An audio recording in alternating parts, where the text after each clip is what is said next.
गांव की उस ठिठुरती सर्द रात में, जहां पड़ोस के घरों से बच्चों के हंसने की आवाजें आ रही थीं, वहीं रामलाल के घर में मौत जैसा सन्नाटा पसरा था। रामलाल, जिसने कभी बड़े बड़े भोज में राजाओं की तरह 56 भोग परोसे थे, आज अपनी ही बहू की जली हुई और सख्त रोटियां निगलने को मजबूर था।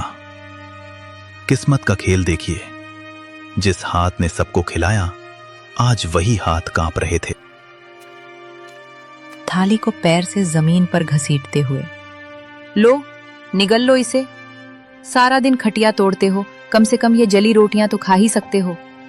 और सुन लो बुढ़े, कल सुबह सूरज निकलने से पहले आंगन चकाचक साफ मिलना चाहिए। मुफ्त की रोटियां तोड़ना बंद करो। तुम्हारी इस खांसी और मनहूसियत ने घर का सुकून छीन लिया है। बेटी, गला सूख रहा है। अगर थोड़ा सा गुड़ का टुकड़ा मिल जाता तो ये सूखी रोटी अंदर उतर जाती। गुड़ चाहिए इन्हें? अरे अपनी औकात देखिए। जब से मां गई है, तुम हमारे सिर पर बोझ बन गए हो। सच तो यह है कि तुम्हें भी मां के साथ ही चले जाना चाहिए था। अब यहां हमारे टुकड़ों पर पल रहे हो, और नखरे ऐसे जैसे अभी भी किसी रियासत के रसोइये हो। बेटा, जिस दिन तू पैदा हुआ था, उस दिन मैंने पूरे गांव को घी के लड्डू खिलाए थे। तुझे अपनी हथेलियों पर छांव देकर बड़ा किया। क्या यही दिन देखने के लिए मैंने तुझे काबिल बनाया था? तभी 7 साल का पोता गोलू दौड़ता हुआ आता है और रामलाल के गले लग जाता है। उसकी आंखों में गुस्सा और दुख दोनों हैं। पापा, आप दादाजी को ऐसे क्यों बोल रहे हो? जब मुझे डर लगता है तो यही दादाजी मुझे अपनी गोदी में सुलाते हैं। माँ, आपने इन्हें जली हुई रोटी क्यों दी? क्या आप मुझे भी बड़े होकर ऐसी ही रोटी दोगी? चुप कर गोलू, तू नहीं जानता, ये बूढ़े लोग सिर्फ परेशानी बढ़ाते हैं। जा अपने कमरे में। नहीं जाऊंगा। पापा, दादाजी बोझ नहीं है, ये तो हमारे घर का आशीर्वाद है। आप कहते हो ना कि ये आपके टुकड़ों पर पल रहे हैं, पर दादाजी ने तो मुझे बताया था कि ये घर और ये खेत उन्होंने अपनी मेहनत से बनाए हैं। फिर ये आपके टुकड़े कैसे हुए?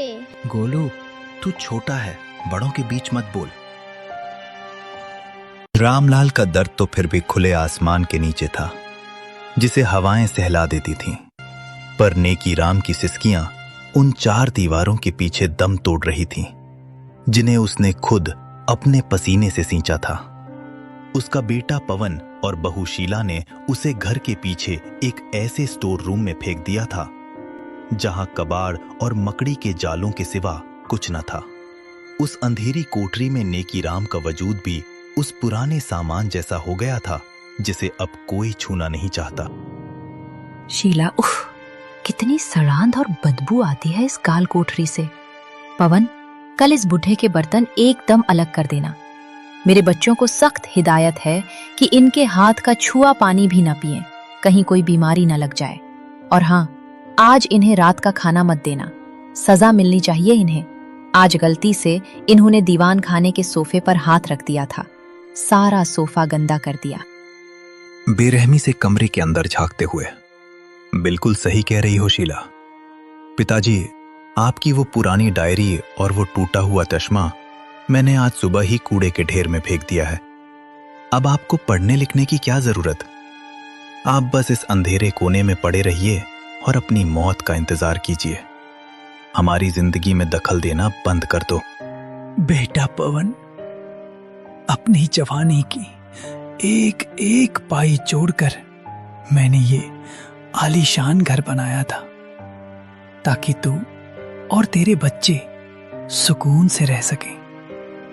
आज उसी घर का एक कोना मुझे नसीब नहीं। आज मुझे ही तू कूड़ा कह रहा है। जिस चश्मे से मैं तुझे पढ़ते हुए देखता था, उसे ही फेंक दिया। तभी नेकीराम की 6 साल की पोती पिंकी चुपके से कमरे में दाखिल होती है। उसके हाथ में एक छोटी सी पानी की बोतल और अपनी टिफिन से बची